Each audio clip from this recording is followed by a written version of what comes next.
Hello students, मैं इस्माइल अली आज अपने channel math with Ismail sir पर सन 2025 का जो सेट नंबर फर्स्ट करा रहा था 324 IX अनसॉल्व पेपर, उसका पार्ट 2 लेके आया हूँ। पिछले लेक्चर में मैंने क्वेश्चन नंबर 3 के सारे पार्ट्स करा दिए थे। आज मैं क्वेश्चन नंबर 4 के पार्ट्स आपको कराऊंगा। तो 4 से शुरुआत करता हूँ। 4 का क्वेश्चन मैं देख रहा हूँ। कह रहे दर्शाइए कि फलन एक वर्धमान फलन है जबकि एक्स ग्रेटर दिया है। तो इसमें क्या दिया, एफ ऑफ एक्स बराबर हमारा दिया है 7x² -3 और x ग्रेटर 0 के लिए ये फंक्शन क्या है, वर्धमान है, ये मैं बताना है। सबसे पहले वर्धमान के लिए थोड़ी सी चीजें समझ लीजिए। अगर कोई हमारा फलन वर्धमान है तो उसका अवकलन जो है ग्रेटर आर इक्वल टू 0 होगा।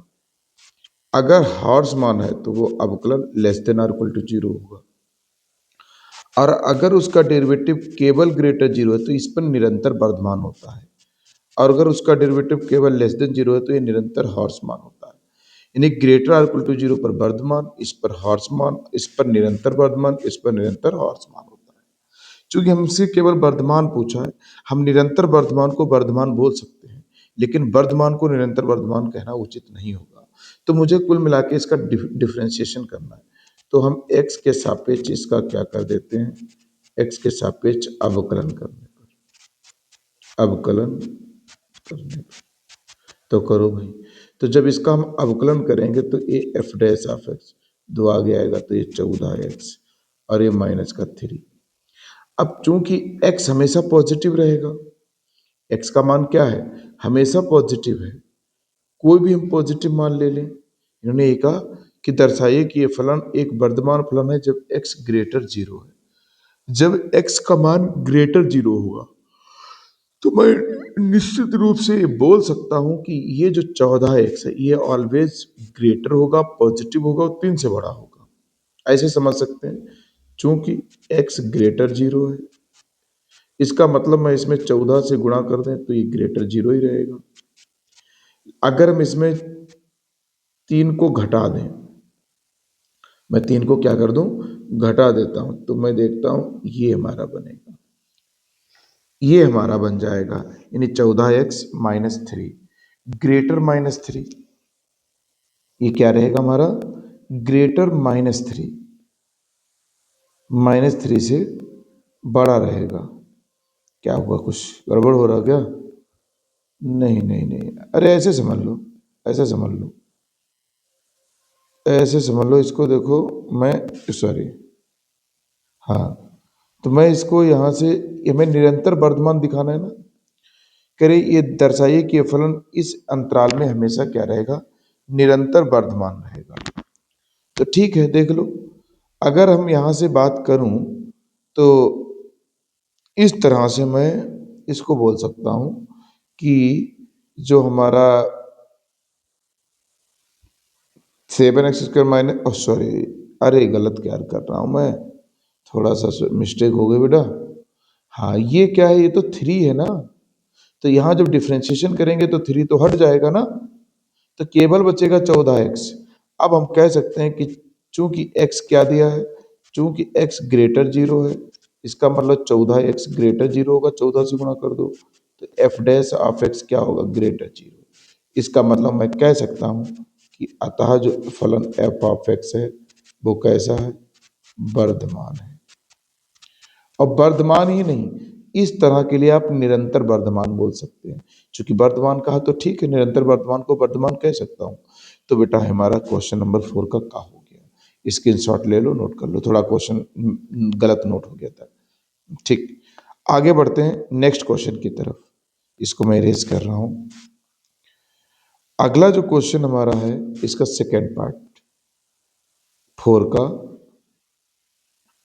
सॉरी ये मिट गया यार, वो लिखा रहने देते हैं। ये सन 2025 का सेट नंबर फर्स्ट 324 IX है। ओके, सेट नंबर पहला, ये कौन सा है, सेट नंबर फर्स्ट। ओके, अब जरा ध्यान से देखिएगा, इसके बाद में मैं आता हूं क्वेश्चन नंबर खा पर, यहां लगाता हूं 4 का खा। समझिए जरा, कह रहे सदिश vector a plus b a minus b में से प्रत्येक पर लंब मात्रक सदिश ज्ञात करना है, जबकि ए दिया है। क्या गिवन क्या है? वेक्टर ए दिया है आई कैप, फिर जे कैप और फिर के कैप। वेक्टर बी दिया है बेटा आई कैप प्लस 2 जे कैप प्लस 3 के कैप। अब कह रहे हैं ए प्लस बी, पहले इन दोनों को ऐड कर लो। तो ऐड कैसे होंगे?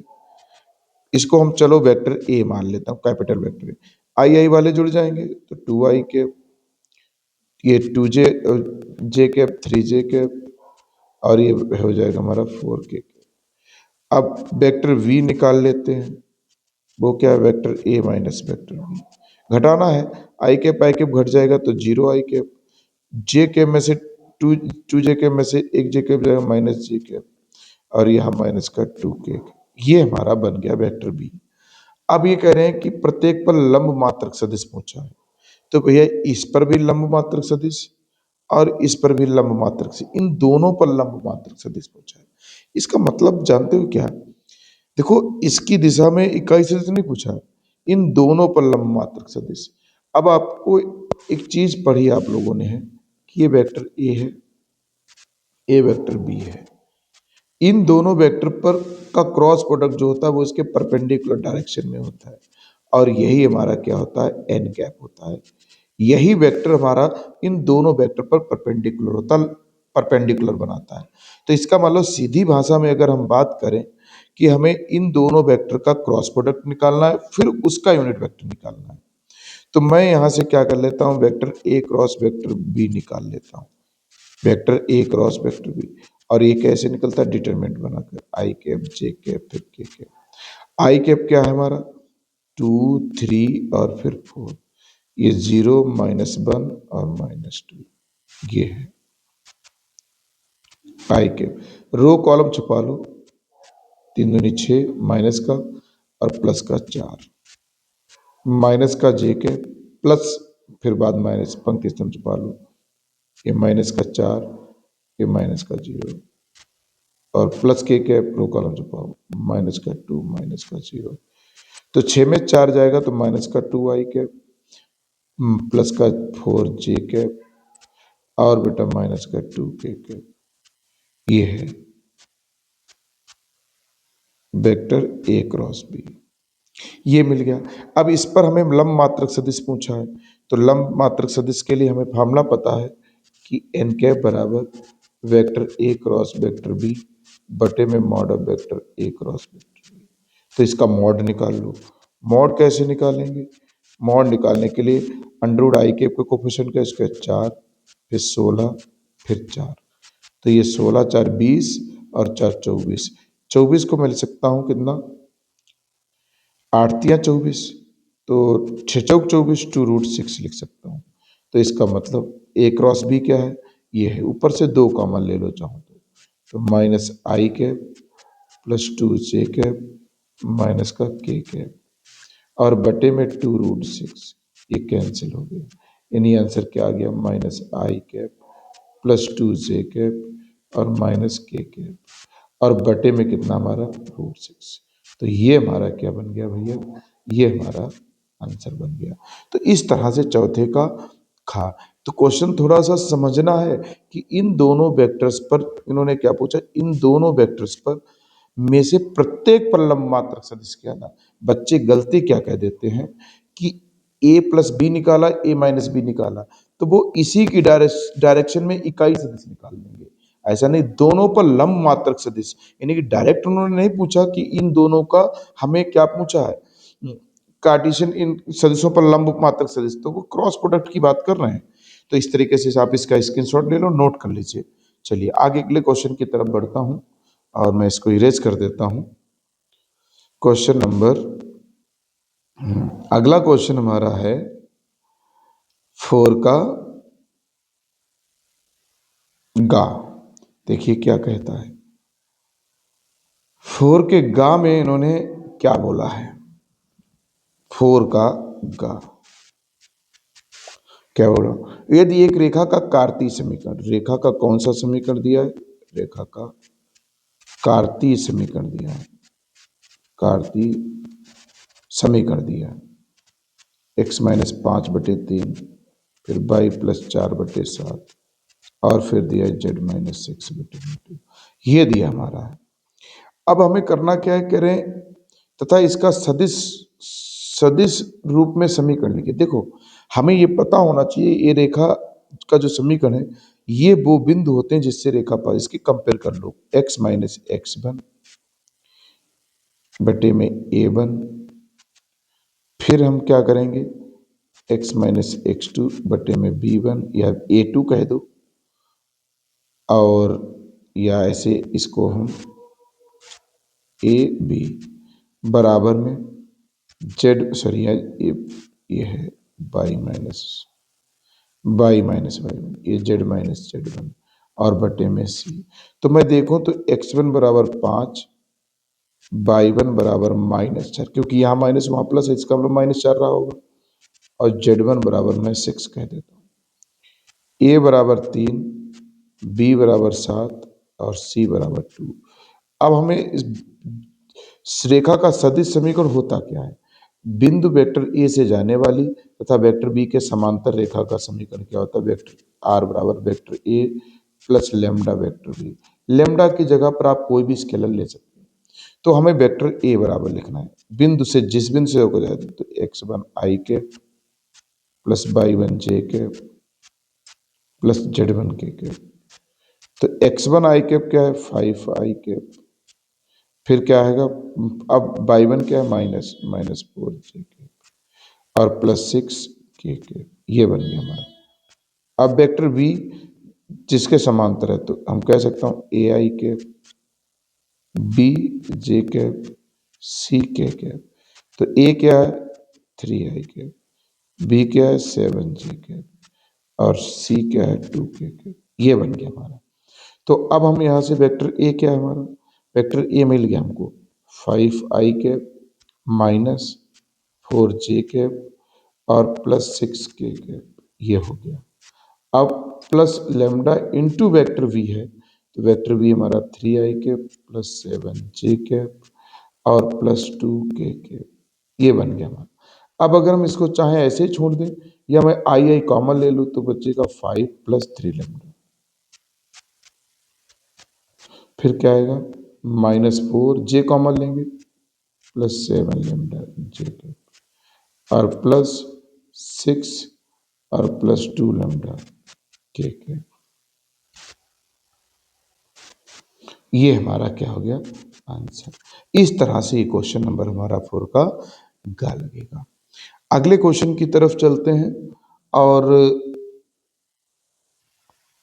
अगला क्वेश्चन हमारा घा है, प्रोबेबिलिटी से रिलेटेड क्वेश्चन। मैं इसको मिटा दूं, मैं इसको इरेज कर देता हूं, इसको मैं इरेज कर देता हूं, इरेज कर दे रहा हूं,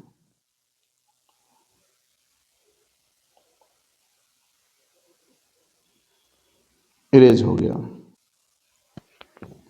तो चौथे का घा देखिए, प्रोबेबिलिटी से रिलेटेड है क्वेश्चन हमारा।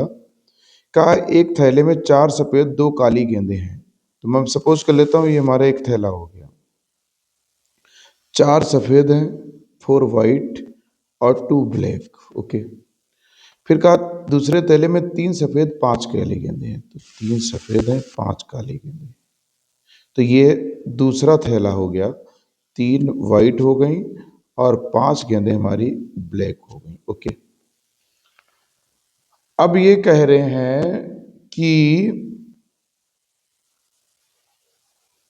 यदि प्रत्येक थैले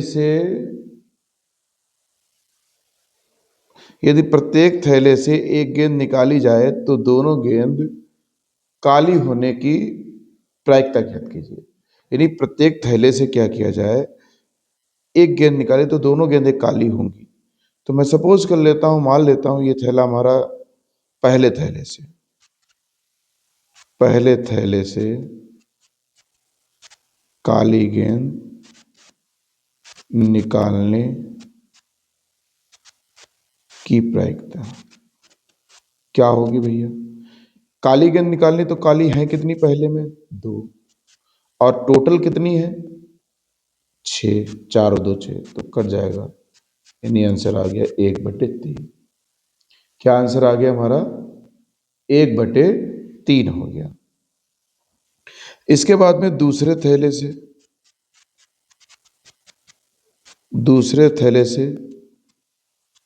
काली गेंद लिख दो।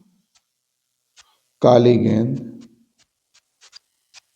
निकालने की प्रायिकता। दूसरे थैले से काली गेंद निकालने की प्रायिकता हमारी कितनी है? 5 ब्लैक है तो 5 3 टोटल 8 हो जाएंगे, ये है। अब चूंकि पहले थैले से काली और दूसरे थैले से काली गेंद निकाली जा सकती है, अतः दोनों गेंदों के काली होने की प्रायिकता। ये इंडिपेंडेंट घटनाएं हैं, स्वतंत्र घटनाएं हैं। स्वतंत्र घटनाओं की क्या कर देते हैं? गुणा कर देते हैं। तो ये 5/8 24, ये हमारा क्या हो गया? आंसर। ओके, तो इस तरह से बेटा ये हमारा क्या हो गया? 4 के घा का आंसर हो गया। अब क्वेश्चन नंबर 4 के सारे पार्ट्स कंप्लीट हो गए। 5 के पार्ट्स मैं आपको नेक्स्ट लेक्चर में कराऊंगा।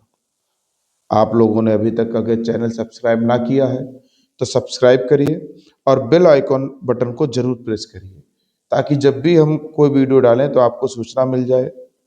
और अपने सभी दोस्तों को भी शेयर करें, ताकि अधिक से अधिक लोगों को इसमें फ़ायदा हो सके। बोर्ड एग्ज़ाम नज़दीक हैं। ठीक है, ओके, धन्यवाद।